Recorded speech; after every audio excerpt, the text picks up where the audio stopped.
en la Yo fuente. no estoy ni cerca de su misma frecuencia, pero él puede ver que yo puedo estar en su misma frecuencia, entonces él se acerca a mí. El año llegado me compré un BMW M2 y también fue gracias a que vos me eliminaste los miedos.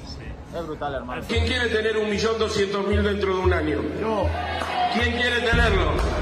Bueno, ahora decirle al que tenés al lado, tenés que comprar $3.000 en Soy Cash. ¿Cuánto?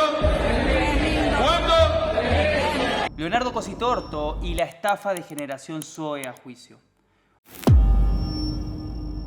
Una vez más tenemos que volver a hablar sobre causas de estafas piramidales. Es como si realmente la gente no aprendiera. Antes de entrar de lleno en el tema que tenemos que tratar en el día de hoy, recordemos que esto solamente es un episodio más de una de las estafas más antiguas que tiene el mundo. Porque no se olviden que yo ya tengo sobradamente explicado este tema, donde no solamente hemos abordado qué es la estafa con esquema Ponzi, como puede ser por ejemplo quizás este caso, porque esto es algo que constantemente se repite y se renueva, cambiando de nombre pero volviendo cada 6 meses. Pero a su vez, cada 6 meses la gente sigue cayendo una y otra vez. ¿Se olvidaron el caso del telar de la abundancia y las actrices argentinas? ¿O en su momento la influencer Camila Melo con Good Ranking durante la pandemia? Bueno, este tipo de estafas se vienen registrando en la historia, donde mediante una mentira se busca que una persona introduzca dinero prometiendo un retorno superior a lo normal, haciendo que esta persona meta más gente y a su vez pagando los retornos exorbitantes al que entró primero con el dinero de los últimos. Ahora sí, volviendo al tema, Generación Zoe fue una red de coaching espiritual que se convirtió en una de las estafas piramidales más grandes de Argentina. El caso de Generación Zoe fue narrado en el documental El Vendedor de Ilusiones, disponible en Netflix, el cual se los recomiendo. Leonardo Cositorto, nacido en Córdoba, era hijo de un vendedor ambulante que de chico vendía media. Una vez que consideró haber aprendido lo suficiente del oficio, se trasladó a España. En Madrid reclutó una red de vendedores ambulantes a quienes hacía vender libros y relojes falsos. Les ponía objetivos y los hacía a su vez reclutar más vendedores con el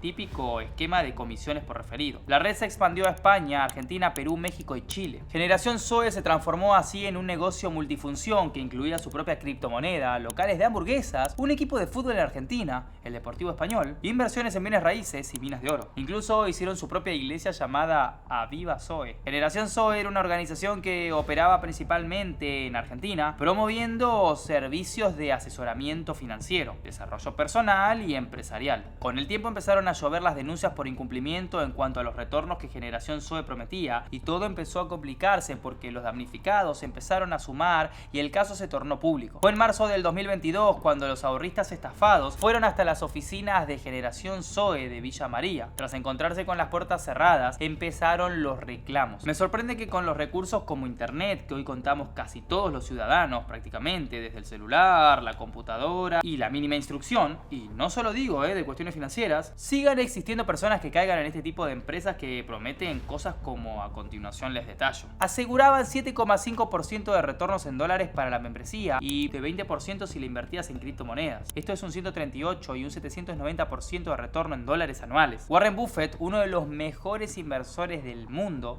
o al menos así considerado por el mundo de las inversiones, en su mejor momento logró un retorno del 30% anual. Así que comparen lo que Generación Zoe prometía con este muchacho. También a través de Generación Zoe sacaron un supuesto robot que te garantizaba el 100% de ganancias en dólares en solo 3 meses respecto de tu inversión. ¡Delirio! Llegaron a decir que la criptomoneda Zoe Cash estaba respaldada por oro y tortugas marinas. No es chiste. Y además ofrecieron terrenos en Titán, la luna de Saturno, por $20.000. Una vez detenido Cositorto, pidió una colecta en dólares para pagar una supuesta fianza que lógicamente no existió. También vendieron tierras virtuales por el valor de $2.500 con promesas que su valor llegaría a $2 millones. Generación Zoe se presentaba como una empresa que brindaba educación financiera a través del coaching, y por otro lado estaba la plataforma de inversores. Usar la carrera de coach costaba $100, pero si se pagaban 500 se obtenía el curso más un rendimiento mensual de 7,5% y a los 3 años se devolvía todo el capital. Esa era la promesa. Una vez que llegó la avalancha de denuncias por estafa, por los masivos incumplimientos de la empresa, los responsables de Generación Zoe, con Leonardo Cositorto a la cabeza, eligieron eligieron distintas estrategias. Unos se sometieron a proceso y otros se dieron a la fuga. Cositorto lógicamente no se sometió a proceso, sino que eligió darse a la fuga fuera del país. Cuando el caso estalló en los medios, Zoe comenzó a tener dificultades para pagar los rendimientos en enero de 2022 y en febrero dejaron de hacerlo y cerraron las sucursales. A comienzos de marzo, Cositorto anunció la creación de una nueva compañía llamada Sunrise Coach que ofrecía rendimientos del 7,5% mensual, al tiempo que estudiaría cómo enfrentar los pagos pendientes de Generación Zoe. 1 año y 3 meses después de la primera denuncia, ya hay un primer condenado. El 16 de junio de 2023, el abogado Gustavo Antonio de Jesús Saavedra recibió 4 años de prisión en un juicio abreviado por su responsabilidad en cuanto a Generación Zoe. Los juicios abreviados, para que ustedes entiendan, son aquellos donde las personas a quien se les acusa de un delito no niega la existencia del hecho ni la calificación jurídica, difiriendo solamente si el juicio abreviado es pleno o parcial, según si es que no hay nada que se cuestione en cuanto a la acusación fiscal o si se plantea, por ejemplo, que considere hipotéticamente hablando una calificación jurídica distinta. Otro de los responsables de Generación Zoe, el proclamado experto en trading Rodrigo Hernán García, y que estaba prófugo desde septiembre de 2022, fue el último detenido por la mega estafa piramidal. Lo atraparon el 31 de enero de 2023 en la localidad de Espeleta, partido de Quilmes, y el personal del Departamento de Investigaciones Antimafia de la Policía Federal Argentina fue la encargada de la detención. El mismo tenía un pedido de captura solicitado por la Fiscalía de Instrucción de Segundo Turno de Villa María, Córdoba, a cargo de la doctora Juliana Erika Companis. Dentro de la causa, Abelonio Silvana Verónica y otros por el delito de asociación ilícita y estafa. En cuanto al principal protagonista, Cositorto, estuvo prófugo una vez que fue citado por la justicia argentina. Luego de eso fue detenido por Interpol en Santo Domingo. Permaneció detenido en Córdoba durante casi 2 años, pero como existen denuncias en su contra en distintas provincias como ser Buenos Aires, Córdoba, Mendoza, Corrientes, Salta, Santa Fe y otras, y por procesos de acumulación por conexidad subjetiva. Es así que llegamos al inicio del proceso en la ciudad correntina de Goya. Como dato de color, les cuento que es la misma ciudad donde se está investigando la desaparición del niño Logan, aunque en este caso les aclaro que es el fuero local y no el federal quien está juzgando a Cositorto.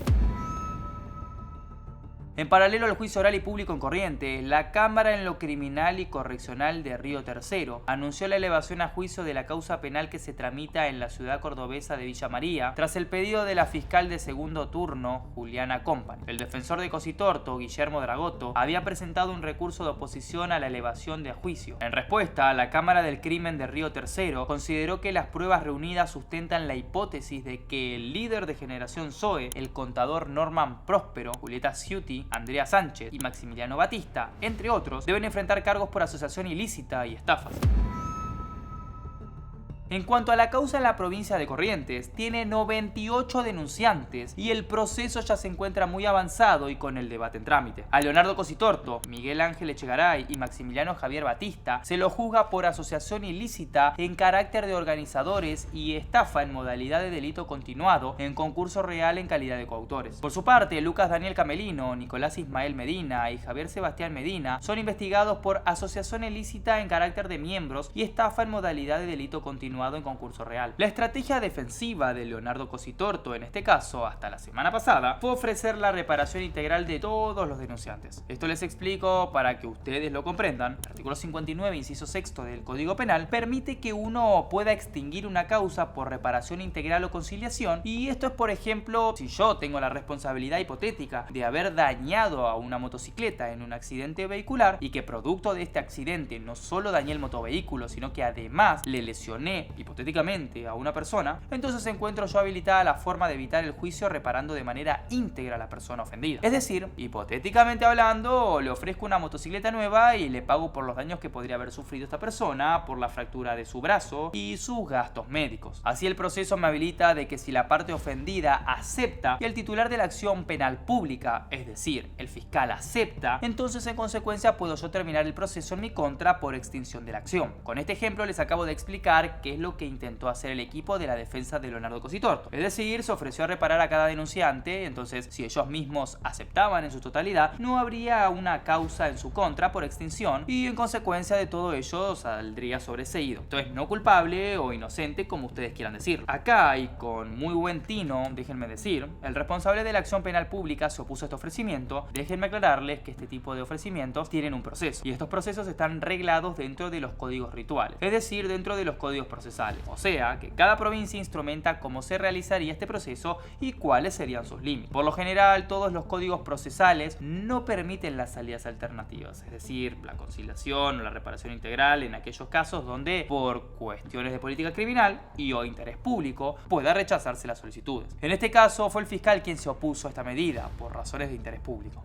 El interés público es un concepto jurídico que se refiere a las aspiraciones y necesidades de la comunidad, son protegidas por el Estado. Se trata de un conjunto de fines que prevalecen en un orden político y jurídico democrático. Entonces, en estos casos, cuando median cuestiones de política criminal o interés público, siempre se habilita aquel rechazo y que se instrumente por escrito, porque todos los representantes del Ministerio Público Fiscal habilitan la vía de revisión a una autoridad superior que revise la cuestión y en caso de quedar firme se rechaza el pedido. Entonces, recapitulando en este caso, una cuestión de interés público, se rechazó la propuesta de la defensa de Cositorto. Y entonces sigue el debate que, según diversas fuentes periodísticas a las que apelé para traerles este video, figura que al menos existen 166 personas citadas a declarar, por lo cual esto va a ser un proceso jurídico muy interesante y que, si ustedes gustan, puedo hacerles el seguimiento en el canal. Los tres acusados de esta causa que cumple prisión preventiva son entonces Leonardo Cositorto, Miguel Ángel Echegaray y Maximiliano Batista. En cuanto a la causa en general, existen otras peculiaridades, como que Cositorto solicitó a Javier Milei, ni bien fue electo presidente, su indulto. Ven que ha hecho un interesante planteo en cuanto a la duración de la prisión preventiva, y si bien ya tengo un video tratando este tema, quisiera extenderme y explicarles que la prisión preventiva ve sus límites siempre en el Código Procesal Penal. Como regla general, lo que se exige a la hora de la evaluación de fijar una prisión preventiva es si la persona cuenta con arraigo, por ejemplo, y que en este caso Cositorto se encontraba en Santo Domingo. Además de esto, se evalúa su conducta durante el proceso, que en este caso en concreto, recordemos, se había dado a la fuga. Además de las circunstancias del hecho que lo vincula, que es una causa compleja y que tiene muchísimas víctimas o supuestas víctimas, y que, sumado todo esto, siempre se tiene que evaluar si es que no resulta viable la aplicación de alguna otra medida de coerción menos gravosa que la preventiva. En este caso, considerando la conducta precedente y la falta de arraigo del mismo, además de la calificación jurídica, considero yo que quizás sea atinado que el mismo continúe en prisión preventiva. Otros factores que determinan la prisión preventiva es una figura denominada riesgo procesal, que se construye en base a circunstancias del sujeto imputado. Es decir, por ejemplo, un posible entorpecimiento en la investigación que apriete o condiciona a testigos antes de declarar o perjudique la producción de elementos de prueba. Recordemos que en cuanto a Zoe, y quiero que quede bien en claro lo que voy a decir, no le estoy diciendo que lo hizo él directamente o por orden de él a través de un tercero, pero muchas de las cosas que incriminaban a la generación Zoe han sido borradas misteriosamente en internet. Hasta acá el video del día de hoy. Cualquier opinión o sugerencia, recuerden dejarlo en los comentarios. ¿Qué opinan de esta estafa piramidal? ¿Quieren alguna nueva que hable en el canal? También coméntenlo y nos vemos en un próximo video. Chao.